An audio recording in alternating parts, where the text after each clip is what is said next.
श्री स्वामी समर्थ. तुम्हा सर्वांचं श्री स्वामी समर्थ कृपा या चॅनलवर मनापासून खूप खूप स्वागत. 23 एप्रिल 2024 वार आहे मंगळवार. या दिवशी चैत्र पौर्णिमा आहे आणि हनुमान जयंती देखील आहे. अतिशय पवित्र दिवस आहे. चैत्र पौर्णिमा हा आपल्या कुलदेवीची पूजा करण्याचा, तिला प्रसन्न करून घेण्याचा अतिशय महत्त्वाचा असा हा दिवस आहे. आत्ताच चैत्र नवरात्र संपलेली आहे. सर्वांनी आपल्या कुलदेवीच्या सेवा केल्याच असतील. कुळस्वामिनीचा कुळाचार केला असेल. पण ज्यांना या चैत्र नवरात्रीत सेवा करायला जमल्या नसतील, कुळदेवीचा कुळाचार करायला जमला नसेल, ते सर्वजण या चैत्र पौर्णिमेला कुळस्वामिनीच्या सेवा करू शकतात, कुळाचार करू शकतात. चैत्र महिना हा आपल्या कुलदेवतेसाठी असतो. बऱ्याच घरात चैत्र नवरात्रीत कोणत्याही सेवा केल्या जात नाहीत. वर्षभरात 4 नवरात्री येतात. चैत्र नवरात्र, शारदीय नवरात्र आणि 2 गुप्त नवरात्र. तर चैत्र नवरात्रीमध्ये आपल्याला आपल्या कुलस्वामिनीची जास्तीत जास्त सेवा करायची असते. बऱ्याच ठिकाणी फक्त शारदीय नवरात्रीत देवीच्या सेवा केल्या जातात. तसंच बऱ्याच वेळा असंही होतं की आपण कुळदेवी सोडून इतर सर्व देवांच्या सेवा करतो आणि यामध्ये तुमच्या कुळस्वामिनीची सेवा करणं राहून जातं. तुमची कुळस्वामिनी ही तुमच्या कुळाचं रक्षण करते.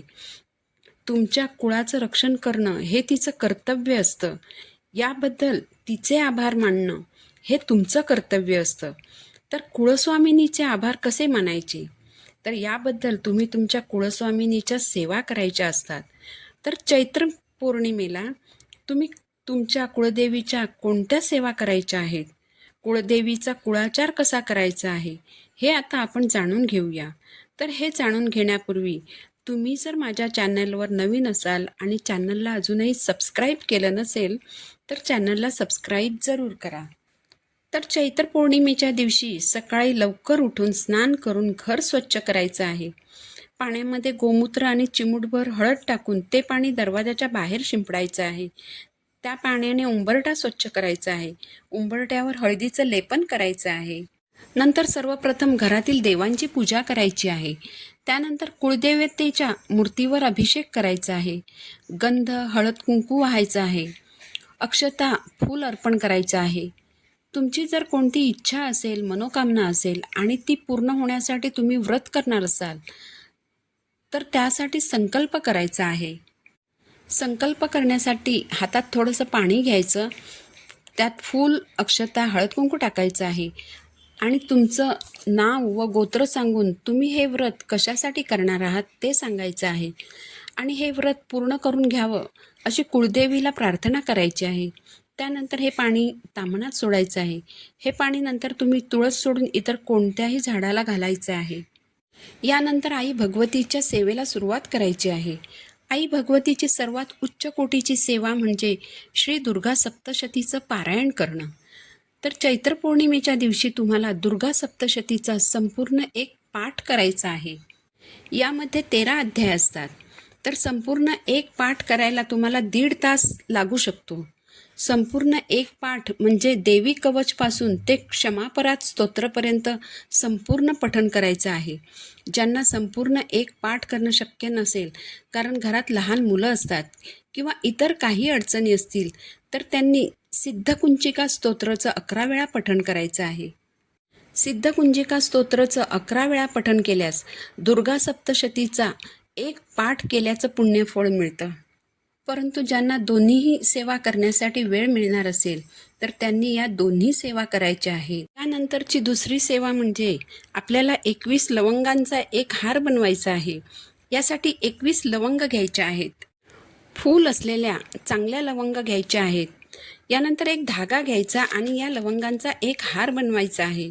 जसं आपण फुलांचा हार बनवतो अगदी तसाच लवंगांचा हार बनवायचा आहे. म्हणजे एक लवंग घ्यायची आणि धाग्याने बांधायची आहे.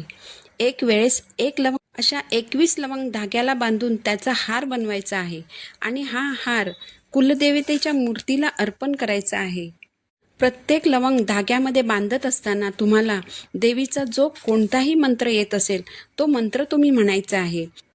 तुम्ही फक्त ओम श्री महालक्ष्मी नमः हा मंत्र म्हटलात तरी चालणार आहे.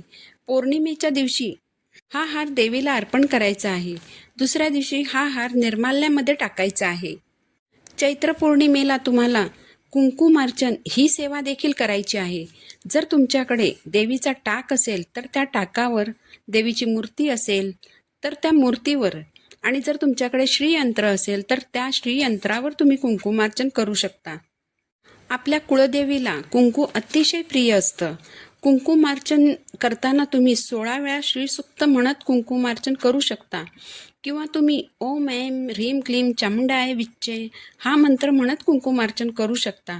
कुंकुमार्चन करताना तुम्ही ओम ऐं ह्रीं क्लीं चामुंडाय विच्चे नमो नमः असं म्हणत कुंकू देवीच्या मूर्तीवर अथवा टाकावर देवीच्या पायापासून सुरू करून देवीच्या डोक्यापर्यंत कुंकू न्यायचं आहे. म्हणजे एक प्रकारे देवीला कुंकवाने अंघोळ घालायची आहे.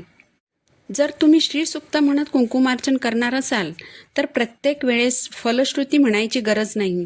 म्हणजे तुम्ही सुरुवात अशी करायची, ओम हिरण्यवर्णां हरिणीं सुवर्णरजतस्रजां चंद्रां हिरण्मयी लक्ष्मी जातवेदो मावह नमो नमः अशी सुरुवात करायची. ते यशुचिः प्रयतो भूत्वा जुहुयादाज्य मन्वहं सुक्तं पचदर्शन च श्री शिकामः सततं जपेत. इथपर्यंत श्रीसूक्त म्हटलं की एक वेळेस श्रीसूक्त पूर्ण होईल. असं 15 वेळा श्रीसूक्त म्हणत कुंकुमार्चन करायचं आहे. 16व्या वेळेस श्रीसूक्त म्हणताना फलश्रुती म्हणायची आहे. फलश्रुती म्हणताना हात जोडायचे आहेत. कुंकुमार्चन करताना तुम्ही 2 बोटांनी कुंकुमार्चन करू शकता. तुम्ही 3 बोटांचा वापर करूनही कुंकुमार्चन करू शकता, किंवा तुम्ही 5ही बोटांनी कुळदेवतेच्या मूर्तीवर कुंकुमार्चन करू शकता. हे कुंकू तुम्ही लगेच काढून घेऊन एखाद्या डबीत ठेवू शकता, किंवा तुम्ही हे कुंकू दुसऱ्या दिवशी काढून घेऊ शकता. परंतु हे कुंकू फक्त तुम्ही आणि तुमच्या घरातील व्यक्तींनीच कपाळी लावायचं आहे. घराबाहेरील इतर कोणत्याही व्यक्तीच्या कपाळाला हे कुंकू लावायचं नाही. तसंच हे कुंकू तुम्ही देवीवर पुन्हा कुंकुमार्चन करण्यासाठीही वापरू शकता. प्रत्येक वेळेस कुंकुमार्चन करताना या कुंकवाची शक्ती वाढत जाते.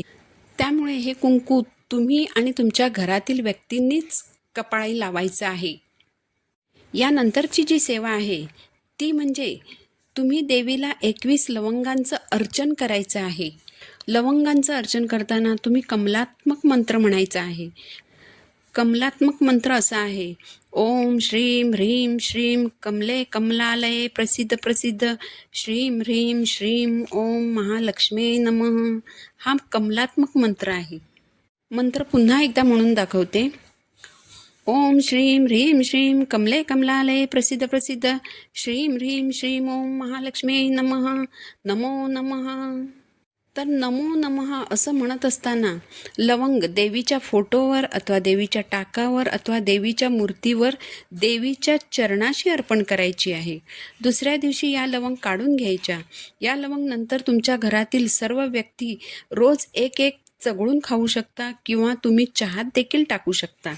यानंतरची जी सेवा आहे ती म्हणजे देवीची ओटी भरणे. ज्यांना चैत्र नवरात्रीत देवीची ओटी भरणं शक्य झालेलं नाही त्यांनी मंगळवारी चैत्र पौर्णिमेच्या दिवशी न चुकता देवीची ओटी भरायची आहे. जर तुमच्या आजूबाजूला देवीचं मंदिर असेल तर तिथे जाऊन तुम्ही ओटी भरू शकता. जर जवळपास मंदिर नसेल तर तुम्ही तुमच्या देवघरातील देवीची ओटी भरायची आहे. तुम्ही नुसतं खणा नारळाने ओटी भरली तरी चालणार आहे, फक्त न चुकता देवीची ओटी भरा. तर अशा प्रकारे चैत्र पौर्णिमेला तुम्हाला दुर्गा सप्तशतीचं पठण करायचं आहे. सिद्धकुंजिका स्तोत्र 11 वेळेस म्हणायचं आहे. कुंकुमार्चन करायचं आहे. 21 लवंगांचा हार बनवून देवीला अर्पण करायचा आहे. म्हणजे हा हार देवीच्या गळ्यात घालायचा आहे. त्यानंतर देवीच्या चरणांवर 21 लवंगांचं अर्चन करायचं आहे आणि देवीची ओटी भरायची आहे. तर या चैत्र पौर्णिमेला या सेवा करायला चुकवू नका. हा एक दिवस असा आहे ज्या दिवशी तुम्ही तुमच्या कुलस्वामिनीच्या एवढ्या सेवा करू शकता. यामुळे तुमची कुलस्वामिनी तुमच्यावर प्रसन्न होईल, तुम्हाला भरभरून आशीर्वाद देईल, तुमच्या कुळाचं रक्षण करेल, तुमचं प्रत्येक संकटापासून रक्षण करेल. माहिती आवडली असेल तर चॅनलला सबस्क्राईब जरूर करा. पुन्हा भेटू नवीन व्हिडिओसोबत. श्री स्वामी समर्थ.